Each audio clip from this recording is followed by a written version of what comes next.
Amerika Birləşmiş Ştatları prezidenti Donald Trump üçüncü dəfə namizədliyini irəli sürməyəcək.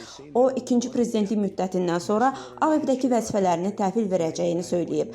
Trump NBC News-a müsahibəsində üçüncü dəfə seçkiyə qatılmayacağını açıq şəkildə bəyan edib. Mən 8 il prezident olacağam. 2 müddət xidmət edəcəm.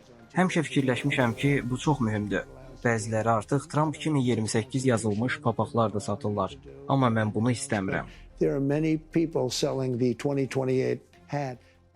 Donald Trump dövlət katibi Marco Rubionu və vitse-prezident Vance'i mümkün varisləri kimi dəyərləndirib.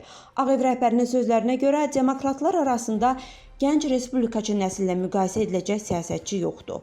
Müsahibədə Trumpın iqtisadi sahədə verdiyi qərarlara da toxunulub. Prezident bildirib ki, müsbət tendensiyalar məhz onun siyasətinin nəticəsidir. Biden çox pis addımlar atdı, amma biz bunları aradan qaldırırıq. Amerika Birləşmiş Ştatları tarixində ən pis inflyasiya Biden dövründə yaşandı. İnsanlar qazandıqlarının heç bir faydasını görə bilmirdi. Çünki qiymətlər o qədər yüksəlmişdi ki, gəlirin mənası qalmamışdı. İndi baxın, neft ucuzlaşıb, benzin ucuzlaşıb, ərzaq məhsulları hamısı ucuzlaşıb.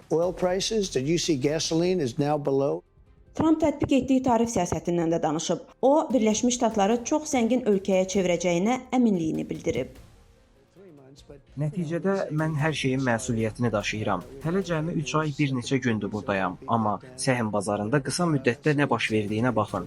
9 ya da 10 gün, hətta 11 gün ardıcıl artım olub.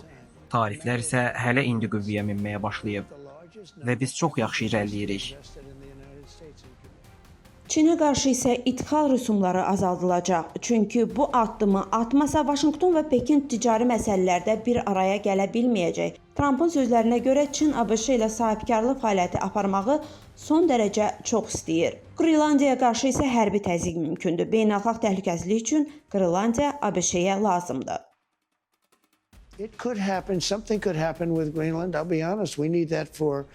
Amerika Birləşmiş Ştatları Qrenlandiya üzərində nəzarəti ələ keçirmək üçün hərbi gücdən istifadəni istisna etmir.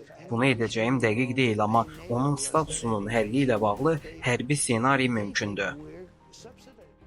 Rusiya-Ukrayna müharibəsində isə ABŞ sülhün tərəfdarıdır. Jurnalistin Moskva-Ukrayna ilə sülh sazişinin bir hissəsi olaraq nədən imtina etməlidir sualına Trump belə cavab verib.